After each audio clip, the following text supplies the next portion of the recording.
2 days ago, I got the call that changed everything. I was sitting at my desk, reviewing quarterly reports, when my phone rang. Unknown number. I almost didn't answer it. "Hello, is this Tessa Morgan?" a formal voice asked. "Yes, speaking," I replied, still typing with my free hand. "This is Officer Rodriguez from the Central Police Department. I'm sorry to inform you that your parents, Robert and Linda Morgan, have been involved in a serious car accident." My fingers froze over the keyboard. "Are they okay?" The pause on the line told me everything before he even spoke. "I'm very sorry, Ms. Morgan, they didn't survive the impact." The rest of that conversation is a blur. I remember snippets, arrangements for identification, questions about next of kin, hollow condolences. I sat there after hanging up, staring at my computer screen without seeing it, my coffee going cold beside me. I'm 34 years old. I wasn't ready to be orphaned. After the shock subsided enough for me to function, I called my sister, Vanessa. She's 5 years younger than me, living on the other side of the city with her husband Derek and their 2 kids, Lily and Noah, ages 4 and 2.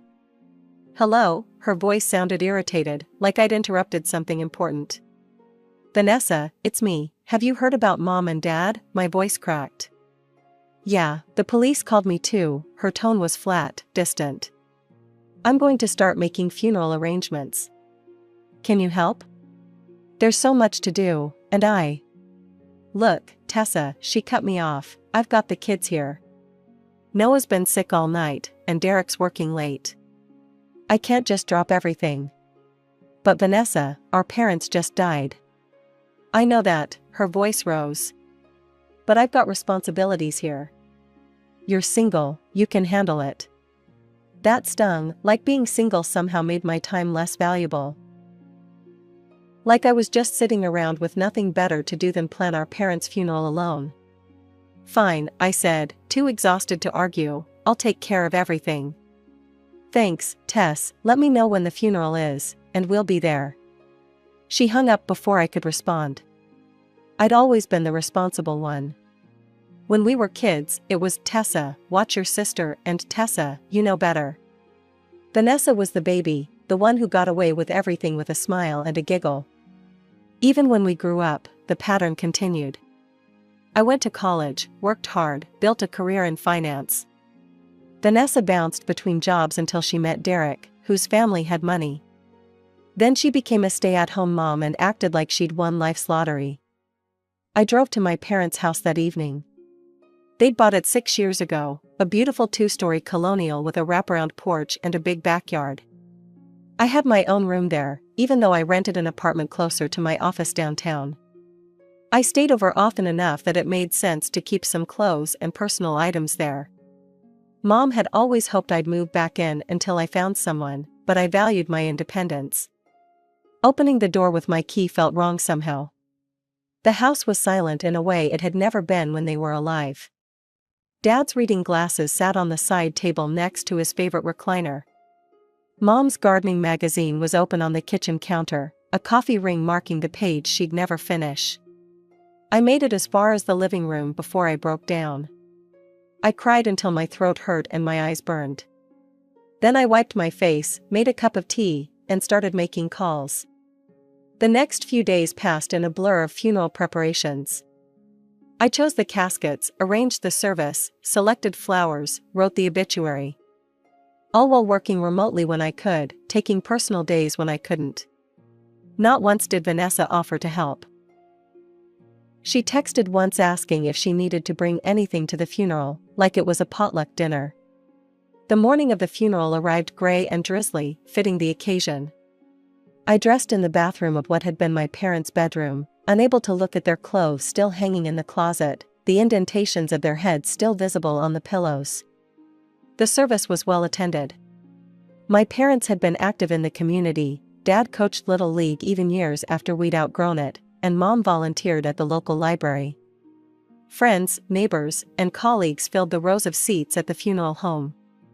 Vanessa arrived with Derek and the kids, all perfectly dressed in coordinating navy blue. Derek's parents, Gerald and Vivian, trailed behind them, looking as pinched and disapproving as always. I'd only met them a handful of times, and each encounter left me feeling judged and found wanting. "Tessa, darling," Vivian air-kissed near my cheek. "Such a tragedy. You've done well with the arrangements, considering." Before I could respond, the funeral director signaled it was time to begin.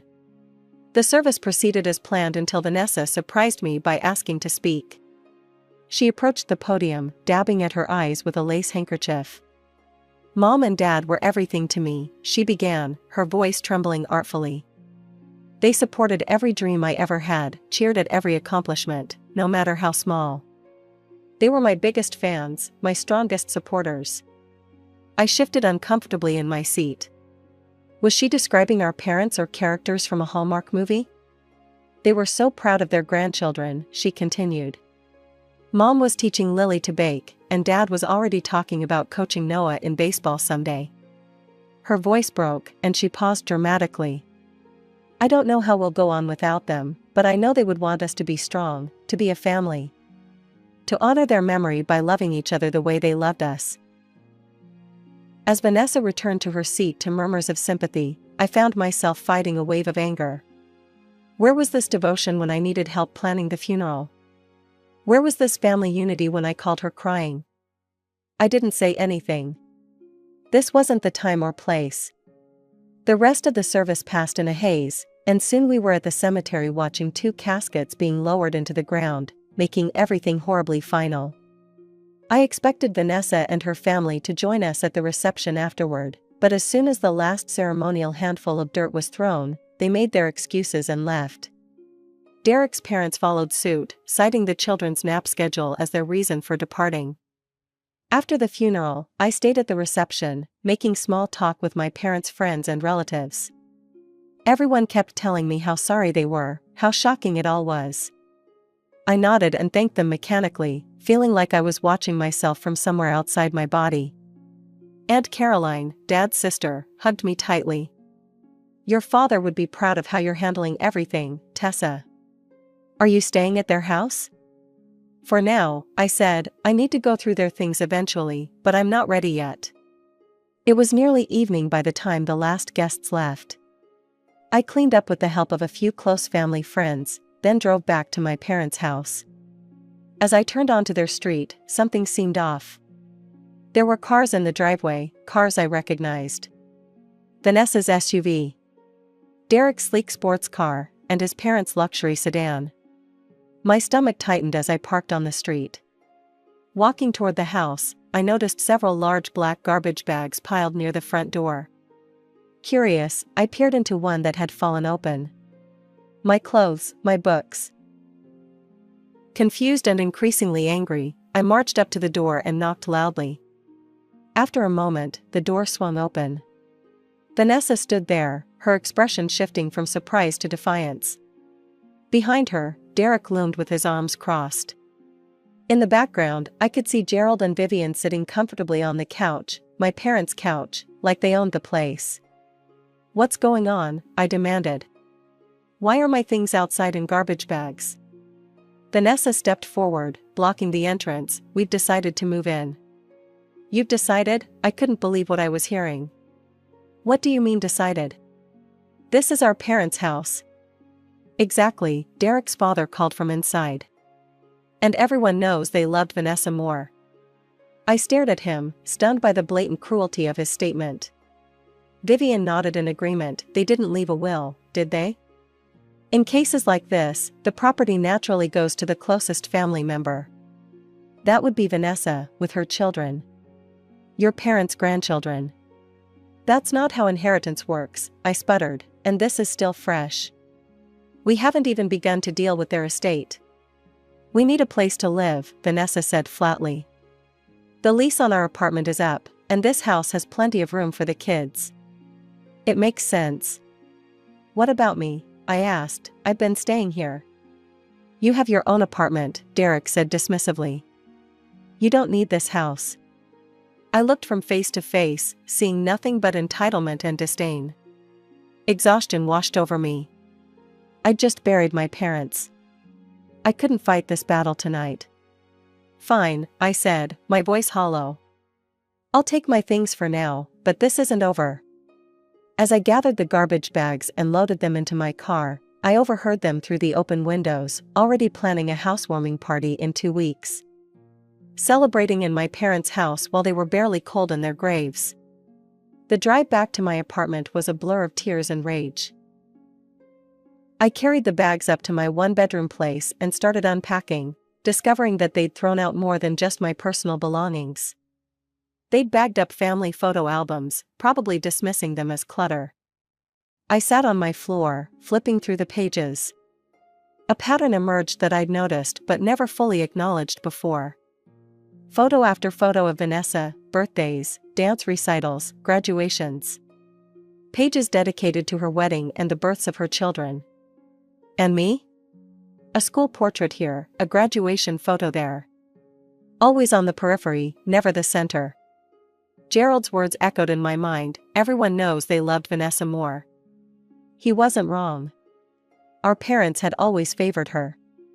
The baby, the pretty one, the one who needed more help, more attention, more everything. I'd accepted it long ago, throwing myself into school and then my career, building a life that didn't depend on their approval.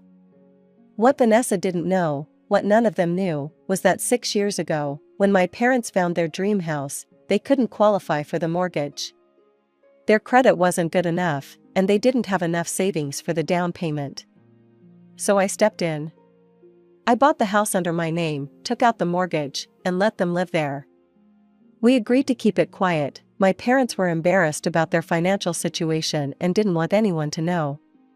For the first time since receiving that terrible phone call, I smiled. I could picture the look on my sister's face when she learned the truth. But I didn't want to just tell her, I wanted to make a statement. The housewarming party in 2 weeks would be the perfect opportunity. The next morning, I called my friend Rachel, who happened to be a real estate attorney. I need your help, I said after explaining the situation. My sister has illegally occupied my house. There was a rustling of papers as Rachel took notes. And your sister moved in without permission? Threw my stuff out in garbage bags, I confirmed. That's illegal entry and potential property damage, Rachel said. The law is clearly on your side. You could have them removed immediately if you wanted. I considered this. Actually, I have a better idea. Can you draw up an official eviction notice? I want to give them exactly 7 days to vacate the premises. After meeting with Rachel and getting the papers in order, I received an unexpected call from Aunt Caroline. Tessa, did you know your sister is throwing a housewarming party at your parents' house next weekend? She sounded outraged. It's disgraceful. The funeral was just days ago. I know, I said. Actually, I'd like you to go to that party. What? Why would I support such inappropriate behavior? I smiled into the phone, because I'm planning a surprise. Trust me, you'll want to be there to see it. Aunt Caroline didn't press for details, but she agreed to attend, only because you asked, dear. And because I admit I'm curious about this surprise of yours. I hung up feeling a strange mix of emotions, grief for my parents, anger at my sister, but also a sense of justice about to be served. In 1 week, everything would change. The week leading up to Vanessa's housewarming party crawled by. I spent the day of the party preparing, reviewing the eviction notice with Rachel one last time, and making copies of all the property documents. I dressed carefully in a sharp black suit, professional, authoritative, and just a touch funeral-like. A reminder of our recent loss that Vanessa seemed so eager to forget. At 7 p.m., I drove to my house. The street was lined with cars, and through the windows, I could see the party was already in full swing. Music drifted out into the evening air, along with the sound of laughter and conversation. It was surreal, seeing such celebration in the home where I'd mourned just days before. I parked and took a deep breath, gathering my courage. The manila envelope containing my documents felt heavy in my hand as I approached the front door. It was propped open to welcome guests, so I walked right in. The living room was crowded with people I mostly didn't recognize, friends of Vanessa and Derek, I assumed, plus his family. A few of my parents' friends and relatives stood in awkward clusters, including Aunt Caroline, who who caught my eye from across the room and gave me a subtle nod. Vanessa spotted me almost immediately. Her smile fell away, replaced by a look of pure annoyance. She whispered something to Derek, then marched over, glass of wine in hand. "What are you doing here?" she hissed, keeping her voice low but not bothering to hide her hostility. "You weren't invited." "I don't need an invitation to my own house," I replied calmly. "This isn't your house anymore," she snapped, her voice rising. "It's mine now. You have your apartment, and I need this place for my family." People nearby began to notice our confrontation. Conversations quieted as guests turned to watch. "You're not welcome here," Vanessa continued, louder now, seemingly emboldened by having an audience. "This is my house, and I decide who to invite." Gerald and Vivian appeared at her side, forming a united front. Vivian placed a hand on Vanessa's shoulder in a show of support. "You need to leave," Gerald said firmly. "Don't make a scene at your sister's housewarming." Something inside me snapped. After days of grief, anger, and careful planning, I couldn't hold back anymore. I laughed, a genuine, spontaneous laugh that silenced the room. "My sister's housewarming?" I repeated, opening the manila envelope. "That's interesting, because according to these documents, this house belongs to me." I handed Vanessa the deed with my name clearly listed as the property owner. Her face drained of color as she read it. This can't be right," she stammered. "Mom and Dad bought this house." "No, I bought this house," I corrected her, 6 years ago. "I took out the mortgage. I've been making the payments. Mom and Dad lived here because I allowed them to." The room had gone completely silent. Everyone was watching, frozen in place like a tableau. "That's not possible," Derek interjected, grabbing the document from Vanessa's hands. "Your parents owned this house." "Check the records if you don't believe me," I replied, my voice steady. "You should have done that before you moved in and threw my things out on the lawn." Vanessa's face cycled through emotions: disbelief, anger, fear. "Why didn't you tell me?" "Why would I countered. "It was between me and our parents. And frankly, after the way you behaved, I'm glad I kept it to myself." I turned to address the room at large. "I'm sorry, everyone, but this party is over. I'm going to have to ask you all to leave my property." People began gathering their belongings, murmuring among themselves. Many shot sympathetic glances my way, while others looked embarrassed to have been caught in the middle of our family drama. Vanessa seemed to realize she was losing control of the situation. "You can't do this," she shouted. "We've already moved in. We gave up our apartment." "That's your problem," I said, pulling out the eviction notice. "Here's a formal eviction notice. You have 7 days to vacate the premises, or I'll involve the police."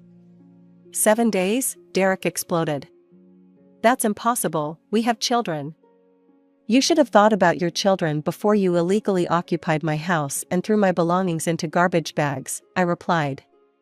By now, most of the guests had filed out. Only Aunt Caroline remained, standing quietly near the door. Vanessa snatched the eviction notice from my hand and tore it in half. "This isn't over," she snarled. "You can't just throw us out, we're family." "Family?" I echoed. "Was I family when you refused to help with the funeral? Was I family when you moved in here without even asking me? Was I family when you and your in-laws insulted me and treated me like an intruder?" She had no answer for that. Tears welled in her eyes, whether from genuine emotion or manipulation, I couldn't tell anymore. 7 days, I repeated. "I'll be back with the police if you're still here." I turned and walked out, ignoring her calls after me. Aunt Caroline followed me to my car. "That was quite a surprise," she said, embracing me. "I'm proud of you for standing up for yourself."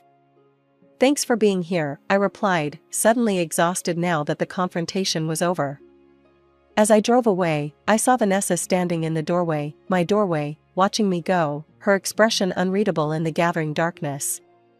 For the next week, my phone buzzed constantly with messages from Vanessa. At first, they were angry and threatening. Then they changed to pleading. "We have nowhere to go, the kids love this house already, we'll pay rent, whatever you think is fair, please, Tessa, don't do this to us. I read each one but didn't respond. This wasn't a negotiation. Years of being the responsible one, the understanding one, the one who could be counted on to give in, those days were over. Rachel advised me to document everything. If they refuse to leave, we'll need evidence for the court, she explained. On the 7th day, I drove to the house with Rachel beside me for legal support. I wasn't sure what to expect. Part of me thought Vanessa might barricade the doors and force a confrontation. Another part wondered if they'd already left, slipping away in the night rather than face me again. What I found was somewhere in between. When we arrived, the front yard was littered with boxes and furniture. A moving truck sat in the driveway, its back doors open as Derek and his father loaded items inside. Vanessa sat on the front steps, watching the children play in the yard as if this were just another moving day, not an eviction. Her eyes were red-rimmed, her hair pulled back in a messy ponytail, a far cry from her usual polished appearance. She saw me approaching and stood up, arms crossed defensively across her chest. "You actually came," she said, her voice flat. "I said I would," I replied simply. We stood in awkward silence, watching as Derek struggled with a heavy dresser. "You know, you didn't have to do it this way," Vanessa finally said. "You could have told me privately, not humiliated me in front of everyone. Like how you didn't humiliate me by throwing my things in garbage bags," I countered. "Or how you didn't ambush me when I was grieving?" She had the grace to look away. "I didn't think of it that way." "That's your problem, Vanessa. You never think about how your actions affect others." Vivian emerged from the house, carrying a box of kitchen items. She saw me and immediately bristled. "I hope you're satisfied," she said coldly. "Forcing a family with small children out of their home, your own sister." "Mom, don't," Vanessa warned, but Vivian was on a roll. "We've had to scramble to find a rental. Do you know how hard that is on such short notice, with 2 children? Your parents would be ashamed." "My parents knew exactly who owned this house," I replied evenly. "And they'd be ashamed that Vanessa didn't even help with their funeral but was quick to claim their home." Vivian opened her mouth to argue, but Derek called her over to help with something in the truck. She gave me one last glare before walking away. "We've almost got everything," Vanessa said quietly once we were alone. "We'll be out in an hour." I nodded. "I'll wait." "You're really going to just stand there and watch us leave?" she asked incredulously. "I'm making sure you don't take anything that isn't yours," I replied.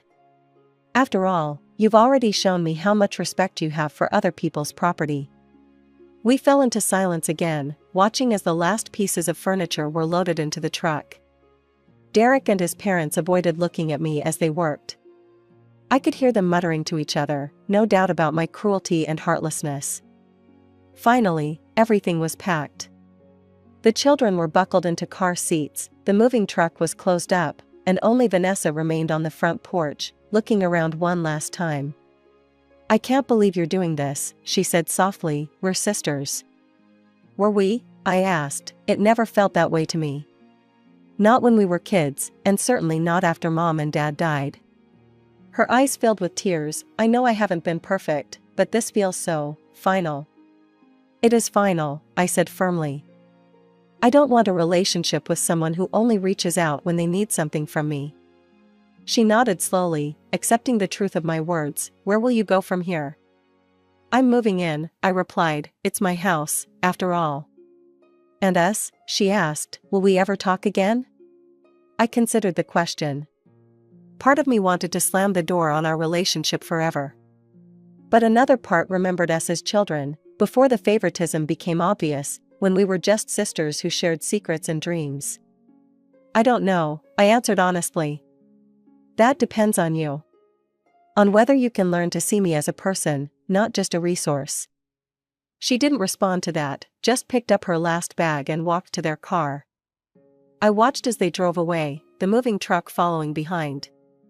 When they turned the corner and disappeared from view, I took a deep breath and turned to face my house. That was 3 months ago. I've settled into the house now, making it truly mine for the first time. I repainted the walls, rearranged the furniture, and finally went through my parents' things, donating what I couldn't keep. I still miss them terribly. Sometimes I wake up thinking I hear my dad's laugh from the kitchen, or catch a whiff of my mom's perfume in the hallway. Grief comes in waves, as they say. As for Vanessa, we haven't spoken since that day. Aunt Caroline tells me they found a rental house across town. Apparently, Vanessa complains to anyone who will listen about my greed and selfishness.